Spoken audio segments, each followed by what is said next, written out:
Happy December. It's a new month, and we are going to finish 2025 strong. So, Healing Hearts Global Ministries presents Monday Motivation. And this podcast helps you to start your week with encouragement, prayer, and a powerful mindset. I am your host, Dr. Wanda, and every Monday I look forward to giving you a quick burst of inspiration to kickstart your week and to help you stay focused and to be who God has called you to be. This is your space to reset, refocus, and rise. So please like, share, and subscribe to this YouTube channel, which is Wanda Briscoe TV. And if you are listening on our audio platforms, please download our episodes. So, Father God, on today, we thank you for another episode of Monday Motivation. You will increase, Father God, and I will decrease, and you will get all of the glory, all of the honor, and all of the praise. So, on today, which is December the 1st, 2025, this is the last broadcast that I have with a guest. And I have a very important guest on today. So I'm going to read her bio. I'm going to read the summary of what we're going to discuss. And so her name is Berlaunder Barnes, and she is the author of Beware Hidden Truths, which is a collection of vignettes, poems, and stories that explore resilience, faith, and the hidden strength within everyday life. Through her brand, Heart and Soul Beware, she creates spaces that bridge creativity, reflection, and hope. Her work encourages listeners to see grace in small moments and to remember that faith often grows quietly through acts of compassion and endurance.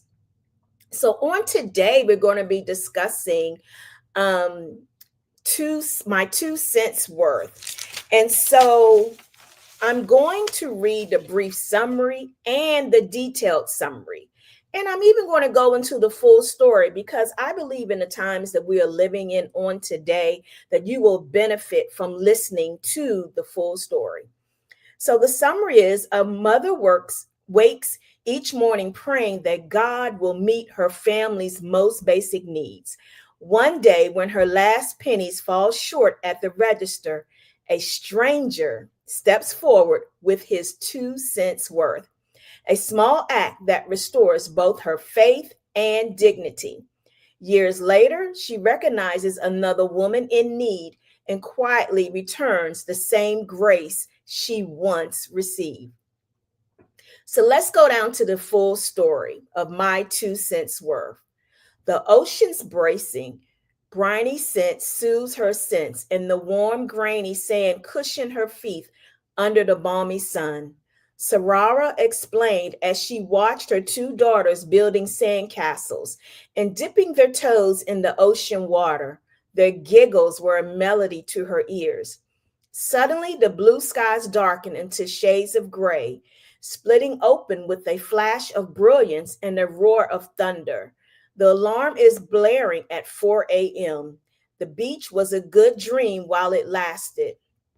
God, thank you for my 2 beautiful daughters, for I am grateful for them. I pray you watch over them today. Amen.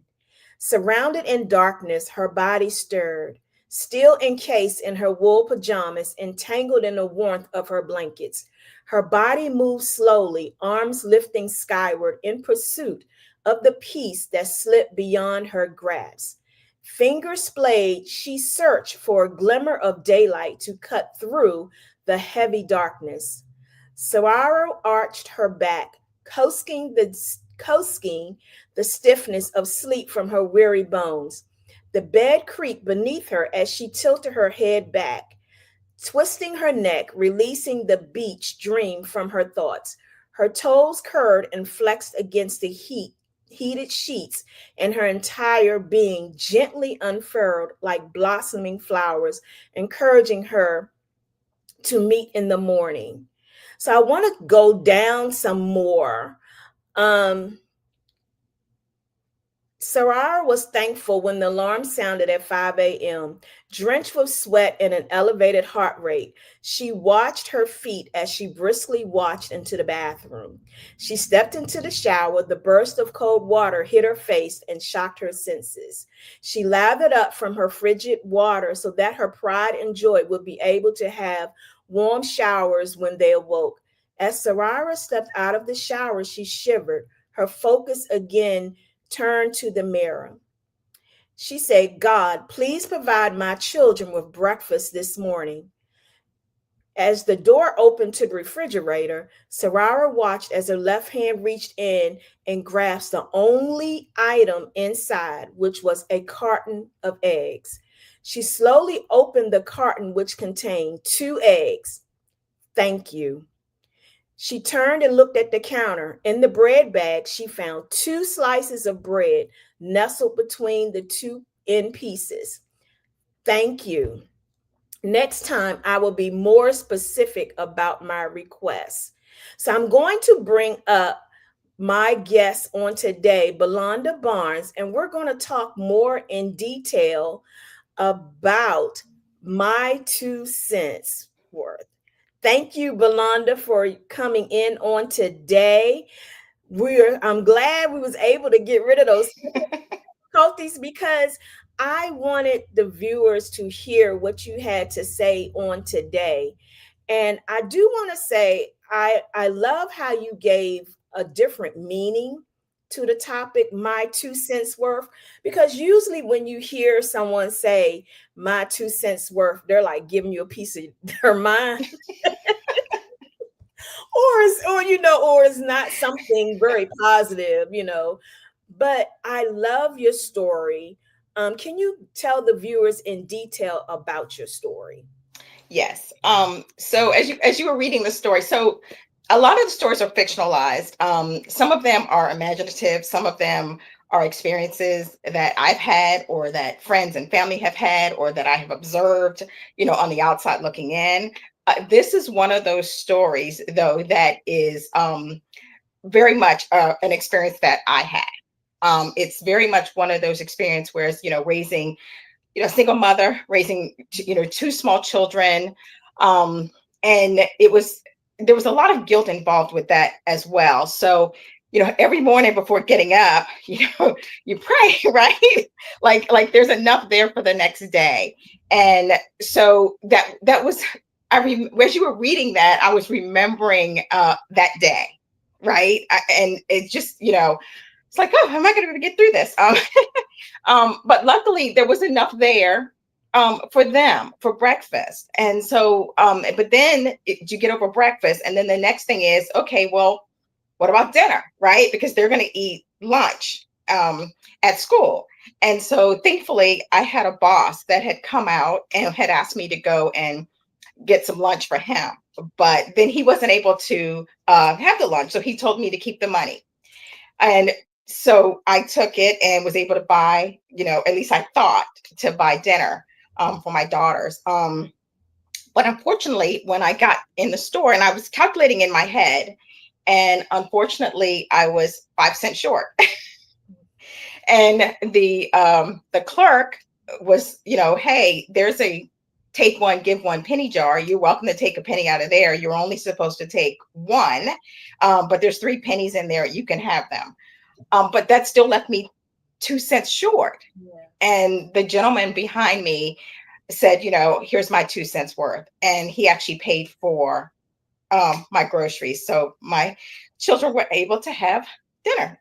Um, and then, so you're rushing out. And then he actually came out, and you're like horrified. It's like, oh my God, I have my 2 children. Like, what does he want? He Yeah. paid, but now he actually gave me extra money. It was like, hey, I think you left this at the register. And he gave me extra money, which was great. And then you tend to forget those things. And so years later, I was actually in the grocery store, and there was a lady in front of me. She had a set of twins and another child, and the three, but it wasn't 5, maybe 3, 4 years old. And she was short with the groceries. And I suffer from migraines. And so I had worked all day. I was trying to get home. We were having a little celebration, and my head was hurting, and the kids were yelling, and she was very much like, well, I need my groceries. I need my groceries. And I was like, oh, I wish she would hurry up. I wish she would hurry up. Right. Please make these kids stop yelling. Please hurry up. And you just tend to forget. Right. Yes. And I happened to look up and I saw um, the take one, give one penny jar. And it literally reminded me of the situation that I was in a few years back. Yeah. So at that point, I'm sorry. I was expecting this. That's fine. It's a real story. It's So real. I apologize. So at that point, I did the same thing. I repeated, here's my 2 cents worth. And I went ahead and I had paid for her groceries. So she, at that point, she was, very much, thank you, how can I repay you? And so what I told her was, give me a moment to put my groceries away, to pay for my groceries, and then I will help you put your stuff in. And that will be thanks enough. So as I was helping her, to her to put her groceries away, she had mentioned that her husband had been in the military. He had been deployed, and that he had committed suicide when he came back. Mm. But the military did not recognize it as a in the line of duty, which is why she was struggling, because she wasn't really getting the benefits and all of that. So um, as I was helping her put it away, I actually ended up saying to her the same thing that the gentleman years before had said to me. And I told her that I think you left this at the register. And I gave her the money that I had in my pocket. And then as I was walking back to my car, I was like totally like beating myself. I was like because of how I was reacting and the thoughts that were in my head, standing at the register, watching this woman struggle, whereas this was just you a few Yes. years ago. Yes. And I looked up and it couldn't possibly have been, at least rationally, it could not possibly have been the same gentleman walking across the aisle, because he didn't look any older or anything. He would have been as old as me, right? Yeah. But it looked so much like him. And the gentleman just smiled and continued walking on. And so it kind of helped relieve some of the guilt that I was feeling with the way I was behaving, um, with that woman. And so it just goes full circle, Yes. just goes full circle. So yeah, so that's the one, that's one of the few stories that was my experience. And the book as a whole, it kind of starts off heavy and then kind of goes, as it goes to the end, it kind of gives you these cheerful reflective moments in the end, to let you know that like we all have these struggles. Yes. um but we also are all allowed grace, and not only do we expect grace for ourselves, we have to give grace as well. We do have to extend grace. And it's so much that I loved about this, my 2 cents worth. First of all, she said, thank you. And how important are those two words? Thank you. Even with the 2 eggs she had and the 2 slices of bread. Thank you. And it's so important in these times to say thank you and to show kindness and to extend grace. The world has been turned upside down since Hmm. the beginning of 2025. And, these latter years, people will call that pay it forward. But to just say thank you, even when you thank God for the little, how he Hmm. will even multiply that. Or in the Bible, people refer to as God will have a ram in the bush, which is someone who will come to your aid. You're not expecting anything, like, how your boss came to your aid, and you're like, wow, God provided when you didn't even expect it. And Right. he will give you more. And then when he does that, what we always need to remember is the kindness and the grace that was extended to us, that we have to extend that to someone else. People have been furloughed, people are really going through, and it could be $2, $5, whatever, and you don't know that that is what that person needs, and they may be prideful, or they may just not know how to ask family Mm-hmm. members or a friend for help. But God will send someone their way in the grocery store or wherever, the gas station, to say, here's my 2 cents worth. And it Mm-hmm. will be more than enough than what they need. And to your point too, it's like you were talking about the title, "My 2 cents worth." Because you're right. A lot of times it is, some kind of unsolicited Yes. advice, right? But the thing is that it wasn't really unsolicited. I mean, even with this situation, right? With his 2 cents worth and him, and I can't even take credit for that because it was literally him, right? And but even with that, it's like you think to yourself it was unsolicited, but it wasn't really. It was actually very much solicited because I was praying for it throughout the day. Hmm. So that's where that all comes from as well. Is that sometimes the unsolicited, or at least you think the unconsciousness of it is really what we need. It is exactly what we need, but we also have to be open to Yes, receive it and not be, have this wall up or be so standoffish. Or even in some cases, people may even be prideful to yes, receive something. But we can't be like that because we don't know who is coming to our aid. We don't know. We may be entertaining angels unaware. So we yes, always have to be open to receive. And sometimes that's hard if you're a person that's a giver, as I am. It's yes, it's been very hard for me to receive because I've always been the giver. But once I released it and stopped holding my hand so tight, I've been able to receive more. And so it's been like an ongoing cycle. The more I give out, the more I'm able to receive. And that's just how things go. And so we just can't be prideful. Be like, oh, no, I don't need this. Oh, no, that's okay. No, I don't need any gas money. If you pick up someone and they're like, let me bless you with gas. No, that's okay. You're blocking their blessing. yes. I'm not taking, what they're trying to give you. So can you speak? Having said that, though, I can tell you, my my two daughters have just been, um, I've learned so much from them, Mhm. right? And when you say that, I can tell you that had my daughters not been with me that day, I would have said no.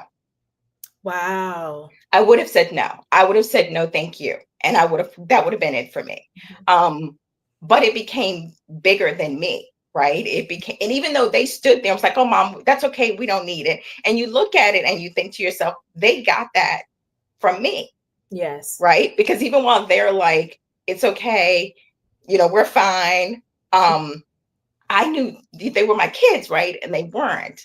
And so I can tell you unequivocally, had they not been there, I would have said no. And to your point, right? Like, then had I said no, there's your full cycle. I would not have been in a position to help the next person. Because to your point, not only would I have been blocking my blessings, I've been blocking my children's blessings, but I Yes. also would have blocked this woman's blessings as well. Exactly. And you never know, that person may have gotten from that on that day when you provided for them. Now they are in a space where they can provide for someone else. It just is continuous. Yes. And just how, God just extends grace to us. And sometimes, he even can humble us Yes. in moments, if you're a single parent, or even someone that's married, we don't want to receive from other people because we don't want people to know that we are without. Right. And that's humbling. And God knows how to humble us. And it's like, it's okay, it's really okay, but we have to get into that mindset that, I don't care if people don't know that I don't have it, because even in these times with people furloughed, some people don't even want to go to the food pantries because Yes. they don't want to feel, like, who's going to see me in the line at the food pantry. But No, if you you're absolutely right. know, You're absolutely right. yeah. But even with that too, like I've also been one of the ones who was furloughed in February. Wow. I was at HUD, and so also, and actually it wasn't furlough though. It was because of the executive order Okay. with, and I had just started. I left a job to go to the federal government because you're older, there's security, there's all these things. And you're right. It's like it was like a gut punch, right? And I had just bought my house a couple years ago, and all of this, and it's without even asking. Like that gentleman's 2 cents worth has gone a long way, because even without asking, um, I've had my sisters, right? My two sisters, like both of them, right, just sent me sent me money, right? Uh, my children have just sent money, right, without even asking. Like, Mom, we know how you are. Berlaunder, we know how you are. So they have just sent. There was I have two friends. One of them, I had not talked to her in probably 6 or 7 years, sent me a large sum of money. I actually had to call her and be like, hey, I think you inadvertently sent me this. Yes. And she was like, no, I meant to send it to you because, I saw that you were not working. And then my next question was, I think you sent too many zeros. And she's like, no, I sent exactly what I meant to send. And so as things have turned around, I've actually gone back, to both my sisters and the kids and, all these people. It's like, hey, look, I am now working now. The, my business seems to be going pretty well right now. I'd like to pay this back. And every one of them were like, no, pay it forward. Wow. And so what I've done is, like, I've adopted a senior at one of the local senior citizens homes. I have uh there was a lady. She is a single mother that a friend had brought to my attention, that she was going through a domestic violence situation. So I've adopted them. And so it continues to go forward. But I Yes. can tell you, I would not have gone to either of my sisters. I would not have gone to any, especially the one I hadn't talked to since forever. I would never have gone to any of those friends and been like, hey, can you help me out? I just would not have done that. So I think sometimes God can see you there too, and will offer up these things even without you, because of course I would ask him, like, Yes. help me out here, right? So he helps finds a way for you, if, like you said, if you're open to it. And when you said, you would have gone to him and asked him for help, but you do ask him for help. No, no, no. I'm sorry. I would have gone to him. I did go to him. I would not have gone to them. To them. So my thing is, when we go to God and ask God to help us, that's that. We don't know how Right. he's going to help us. Exactly. We're looking, okay, God, I need, let's just say $1,000. My rent, or whatever is due. Okay, we're expecting, you know, it to come one way. God Exactly. may send it another. You may have, like, if you're in an apartment and doing the furlough, you may have can get a letter from the apartment complex saying, any employee, or any of our residents that have been furloughed, skip this month. Right. And you're like, thank you, God. You know what I'm saying? But Yes. you went and you said, God, I need help with my rent. He did help you with your rent. It skipped Hmm. that month. So it's like, when we go to God and we say, God, I have a need, he will provide that need, but it may not come in the way that we think that it should come. Yes. I absolutely agree with that. I absolutely agree with that, because this period has been amazing. I've had people just show up and cut my grass. I've had people come up and make repairs to my house. I've had all of these Wow. different things happening. And again, absolutely asking God, please help me get through this next day, or help me with this. And he has definitely sent, which is amazing, because, to your point, I am usually the one that people come to for help. I am usually the one, who's stepping out there and doing all these extra things and helping people out, and doing what I can. To your point, I am normally the giver. Yes. So it's just been really, really amazing. And to go, and you become prideful, right? Because it was also a matter of, I got this, I can do all these things on my own. And again, I have to keep being reminded of that time when the gentleman in the store, right? I have to keep being reminded of that, because I do tend to slip into this state of I got it, right? I can do this. I'm Yeah, doing it all on my own. right. I can only rely on me. I do tend to go to that state, right? I don't ask anybody for help. I'm not gonna cry in front of people, right? That's not to say we don't cry when we're home alone. Yes. But I am that one that people perceive as always being so strong. I am the one that people always perceive, right, as always the one who, can handle anything. And at the end of the day, even those of us who are handling things, we're not doing it by ourselves. And I actually appreciate being reminded of that. And I think it keeps us grounded. Yes. And I've always had like this issue per se when people say, "Oh, you're the strong one. You're the Yes. strong one," because it puts an invisible cape on us that Yes, it we does. don't need. And it's like we need to say, "I'm not okay." And it's okay to say I'm not okay. It's okay to say that I need help and to not feel that I'm shrinking to Yes. if I need help. But society puts that word out there. Oh, they're the strong one. Oh, they don't Yes. need any help. They're okay. They're fine. They can work it out because they're the strong one. But those who have deemed the strong one need help as well. Yes. And I just Yes. don't I like agree.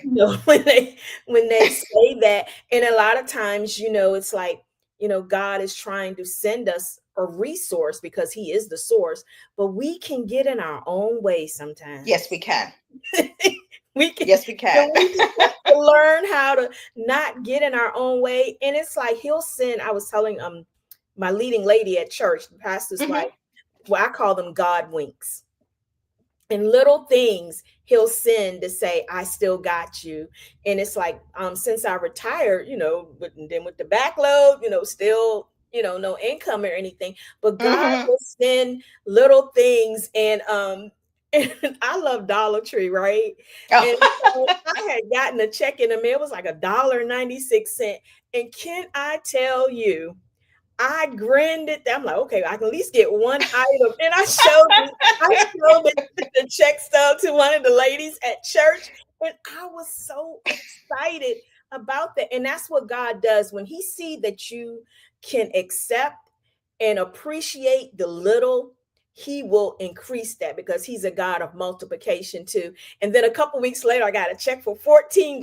All of these overpayments, and I was like, "Okay, we're getting up higher. We're getting up higher."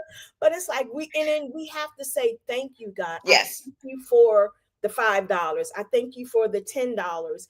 And then He will continue to increase that. Or the two eggs. Or the 2 eggs and the 2 slices of bread, because you can make a good sandwich with 2 eggs and 2 slices of bread. I mean, it's because it's when you definitely it's definitely the little things, I think, because I think when it's the big things, I think you get lost, right? yeah, And so it's the little things that help you really appreciate. and even with the little things, I love that the character even kept saying thank you. Yes. The attitude of gratitude. And how often do we say thank you for the little things? Yes. 2 words. And then when we have children, what do we tell our children when they're Please coming and thank up? you. Please and thank you. But then as adults, how often do we forget to say thank you? Yeah. No, I agree. I absolutely agree with that. And I have to I've heard people oftentimes, and initially, again, just being frank here, didn't always understand when people would say they were thankful for the hard times. Because, like, Yeah. how can you be thankful for the hard times, Mhm. right? Um, but I actually am. I actually am, because those experiences would not have made me who I am Yes. today, right? Would not have. So there's so many pleasures right now, in my life, and without those, I don't think that I would be in a position to actually be able to appreciate the people and the things, right? Because we need things. So I don't think that I would be in a position right now to be thankful for those things and those people, that are in my life, and to realize that, again, I go back to the one who I hadn't talked to in years, to realize, the not only, that are they making an impact on my life, but clearly I've made an impact on theirs as well. Mhm. And And that means a whole lot. that does mean a whole lot. And it's just going back to that attitude of gratitude. And even for the hard times, the Bible says it was good that I was afflicted. And when you read that scripture, like, how can any good come out of, any affliction? You know what I'm saying? And Yes. affliction doesn't always mean sickness. It can mean anything. Yes, of um course. Even with the job situation, this Mm-hmm. year, so many people were furloughed. My whole division was Mm-hmm. wiped out at Department of Education. But even in that, I had enough years to retire. Mm-hmm. So the good came out of that. I was able to retire, but my heart goes out to those who did not have the years. And Absolutely. I pray for that God will provide for them. And even in whatever trial or tribulation or whatever that we're going through, it builds character Yes. in us. I do believe it builds character, and it humbles us to rely more on God and to be open to his blessings instead of always saying, "Oh, I got it. I can do it. I can do Right. it on my own." But no, we can't do it on our own. No, we cannot. We certainly cannot. You will burn um, out. absolutely. Absolutely. So, um, this has been a to your point, during this process of being laid off, and the same thing, like a lot of people that we were working for, and again, after with the federal government, having been there only for a couple of months, I was handpicked to go work for the SES, right? So you're thinking, oh, this is all great. So it is very, very humbling. Then the next day to be told that's it. But during that period, I finished a book, finished two books actually that I had started writing when I was like 15 years old. The second book um is going to be published in a couple of months. So all those things have happened. And one of the new books that I'm working on as well is another situation where it's uh I had a friend, which we didn't really like. We didn't dislike each other, but I don't know if that I would say we were friends either. But I remember like too, like during 9/11, like when all of that happened and everybody dispersed, right? Like everybody who you thought would have been there for you wasn't. Yes. And she actually called me up and was like, "Hey, where are you? How are you? Are you able to do?" And I was like, "I have no idea what to do." I was like panicking, didn't know what to do. And although she could have left the city right then, like she didn't know, no one knew like what danger we were in or anything. She actually came all the way over to my job and Wow. got me. And Wow. then and I was like, what do we do? Like she was, and I never really thought of her as being a strong person before, but she was. And she was like, either we go together or we don't go at all. And I could hear her on the phone talking to her loved ones, right? And they were telling her, leave her, you need to go, we need you to come on, we're trying to help you, like get out of there, leave her, this. And I don't know that she knew that I could hear, but so she was the one that was saying no, no, no. And so when we left, when we're going through the metro station and we're going through this place, because she had arranged for us to get a ride home, and we in the car and stuff. And it wasn't for months later that I actually told her that I could hear what Wow. they were saying to her on the phone. Wow. And she didn't deny it because she couldn't. But you heard, but you heard. But you could tell she was horrified. But even at that, she just again reiterated, but you know what? I was not going to leave you. Like I told you then, either we were getting out of there together or we were not getting out of there at all. And even at that, it was like, so all of that just kind of like takes you back and again helps you realize that, you know what? You're not in this by yourself, because she was the last person that I would have expected to, one, even think of me in a crisis, right? And then two, to go out of her way to come and get me and bring me out, even though everybody around her was saying, leave her. And that's something that we need to take note of. When we're blessed, who are we going to take with us? Who are Exactly. we going to leave behind? Exactly. Someone helped us. So who are we to say, oh, I'm okay, I'm not going to help anyone else? Exactly. Exactly. So That's you're like bringing back all of these all of these memories for me. So thank you for welcome. for for allowing that, because it does make help you realize just how blessed you are. Yes. And I think we tend to forget that sometimes. We do, because in our society, a lot of times it can become a selfish society. Me, my four, Yes. no more. And that's it. But we all need a helping hand from time Yes. to time. And we just have to be gracious, extend Hmm. grace. Because, like I said, this year has been a hard year for so many people, for so many different ways, not just with the job loss, but with deaths, and people have lost their homes, and it's just been a lot. And we just need to extend grace in any way. And it's so important to extend grace. But I do want to, but it's even more so than just this year, right? It's just period. Like, Yeah. people are there's always suffering. There's always, misfortune. Yeah. So it's not just this year. I guess it's been amplified this year because of Amplified the this year. political Right. climate. Yes. Um, but it's not just this year, it's period. It goes beyond this year, it goes beyond next year. I think we just, need to look outside of ourselves a little bit more than we actually do. We do. um just because it's not on the news today doesn't mean that there isn't somebody somewhere suffering.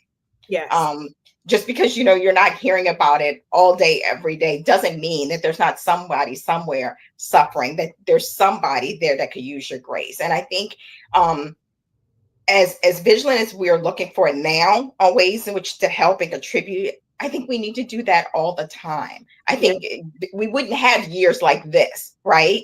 If we would be more cognizant of paying attention to other people and not just our own interests, but go beyond ourselves a little bit more. So it's more than just this year, even though It's this year was really hard for me too. But yeah. It's an everyday thing. And what I have a journal. I love to journal, and I have a journal called the Gratitude Journal. hmm. And so what I encourage people, if you don't handwrite things, most people have the note section in their Hmm. phone. Every day, put something in there I'm grateful for, I'm Absolutely. thankful for. And I think when you do that, that keeps you in perspective, that keeps you grounded, and that keeps you humble. Even if you wake up in the morning, Lord, I thank you for my life. Hmm. How much more can it get than that? I thank you for a roof over my head. I thank you, even your character, 2 eggs. If you look in your fridge and you have 2 eggs and 2 slices of bread, Lord, I thank you for this. And I think that will keep us in a more graceful state, and in a more appreciative mindset if we do things like that. So it's funny that you said that though, because actually, me, my sisters, and my daughters and my nieces, right? That is something that we try to do every year. Normally, we try to do it Oh, like December, January kind of a thing. We find different ways to do it. One year we would do the jars, right? Like you put in the jar something that you were grateful for every single day, so that you can then go back. We've done the journals. This year we're doing it, whereas we're all on sharing a WhatsApp, and we're doing it on there, whereas we have these prompts that we're going through each day. And so one, it keeps us all connected, mhm. right? But then it also helps you remember too, that although there are bad things happening, there are good things happening too. And even if it may not be something good for you, it is certainly something good for somebody that you love. And Yeah. so we actually do that. And I agree with you. I think and you look to like, some of the items that, with my business, one of the big things are journals, Mhm. to be able to keep track of those things, like, what gives you your light, right? um where do you need grace, where can you extend grace? So I agree with you. I think that's really huge, and it's something that we do collectively. And I think it's great that we do it not just solo and just for yourself, that we do it, collectively for all of us. That's an awesome idea, and I would encourage the viewers to do that as well. So, for those that are listening, can you tell them what your business is about? And so they can Yes, support it because you have new projects coming out. So we want to yes. support you. Uh, so the business is Heart and Soul Beware. And it started off based upon the books that I've written, like Beware Hidden Truths. Actually writing one, or just finished one that's being published called Diamond Heart Frozen Souls. It's an epic kind of fantasy, but it's also a lot about family and how burdens from the past can impact the future. So then and so a part of that is, a lot of it is about breaking the silence, right? A lot of it is about what we just talked about, is finding comfort in each other. So a lot of the items that are related to it are journals, or opportunities to kind of be able to like look within yourself and kind of break whatever chains are holding you back. Finding your strength in yourself and in each other. So you'll find a lot of those type of items on my store. Journals are like really huge, Yes. because to your point, I think that's a huge thing, because it makes you stop, right? It makes you stop, think, and reflect a little bit.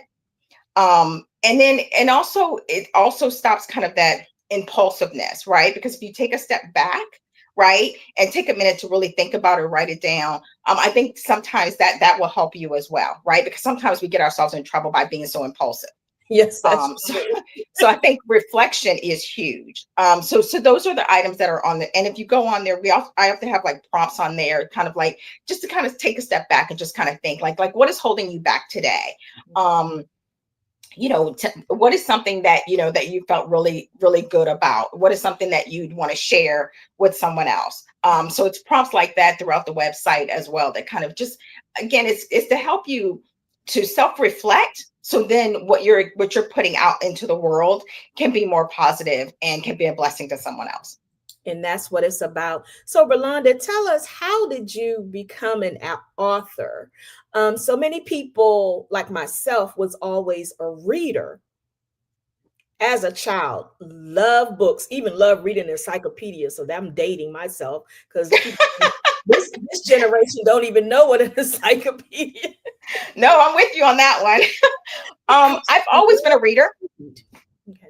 Oh, I've always loved reading, always. But I've always loved writing as well. So, I've often like, would come up with stories like for my kids, and like I tease my youngest all the time because when she was younger, it was difficult to get her to stay in bed, right? She's just very much all over the place. And so um one of the stories I had told her was that at nighttime the carpet turns into water, and there are sharks in the water, right? And so it worked for a couple of months. So then eventually, though, she wanted to test the theory.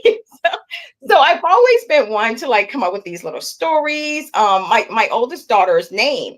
I had actually written a story when I was in high school of this princess with this name. And years later, when I had my daughter, I was like, oh, I can't think of a name. And it was my sister who was like, oh, you know what? Remember when you wrote this story when you were like 13, 14 years old, and this was the name that you had given that character? And I was like, yeah. And she was like, that's what you should name your daughter. And so that's how my oldest daughter ended up with her name, because it was a character that I had came up with, like, before she was even ever thought to be in existence. So I've always been a storyteller, always kind of, enjoyed these things. And then as you get older, there's kind of life lessons and, and those type of things as well. So it's like, okay, how can I incorporate that into a story? And you'll notice in Beware Hidden Truths, at the end of every story, there's something there to make you think about the story as a whole, and not just think about that story, even like the fictionalized ones or the ones that are pure fantasy, which there are some in there that are pure fantasy. When you look at them, it's not just about the story, it's about the reader. So it's being able to kind of pull you into this as well, and think about how can this apply to you and your life as a whole. And that's what the business is about too, is that I want it to grow into being more than just about me and my business. I want it to be everybody's business, right? I want everybody to be able to feel something in it and to take something away from it. And I love it. And so, in your talking points, you have reflection questions for listeners. And I'm going to read these three questions. And I want those that are on the live and even those that will come back to watch the replay to ponder on these and to even write these down in your note section, in your phone, or even on a notepad. And so the first one is, where have you seen God show up in the small, ordinary details of your life? Number two, what 2 cents worth can you offer today? Something small that might become a blessing for someone else. And number three, how do we hold on to gratitude when what we have still feels not enough? And I want the listeners to ponder on that and to really reflect on that. Hmm. I think that's important. I agree. I agree. Yeah. So for someone that's listening on today and they're like, my 2 cents worth, how do I pay it forward? How do I extend my 2 cents worth? What advice would you give to them? Kind of what you just said earlier. Be open. Be open, because there are always opportunities to extend a helping hand to someone. There's always an opportunity to extend a grace to someone. Sometimes it's just as simple as saying, to your point, right? Here's $2, or more so, thank you. You know, right? There's your 2 cents worth there, right? Thank you. How can I help you? There are so many ways in which you can give your 2 cents, and I think, look for it, right? Because a lot of times, if you open up your heart, open up your eyes, you will see, open your soul, right? You will see it. You will see these opportunities to give your 2 cents worth. I And love trust me, your 2 cents worth could mean the world to somebody else. Because for that. me, it meant everything. For me, it meant dinner, right? So, we say our 2 cents worth, and like, in America, we're not even doing pennies anymore. Isn't that Um, something? but your 2 cents worth is can be priceless. It really can. Yes, I really appreciate that. And I appreciate you coming on to Thank the you. Monday Motivation Podcast. This has been amazing. Please go and support her work. Get her books. Stay tuned because she's going to be coming out with future projects. And Yes. so don't forget your 2 cents worth. Pay Yes. it forward. Always have an attitude of gratitude. That is so important. And so I want to thank each and every one of you that have supported season 2 of Monday Motivation. Thank you for your likes, your shares, and subscribing to the YouTube channel, which is Wanda Briscoe TV. Just a reminder that you can also listen to this podcast on all of your streaming platforms, such as Spotify, Amazon Music, and iHeartRadio, just to name a few. So until next time, stay positive, stay in a posture of expectation because God can and God will do it because things are about to shift quickly and it's not much longer now. So see you next time, everyone.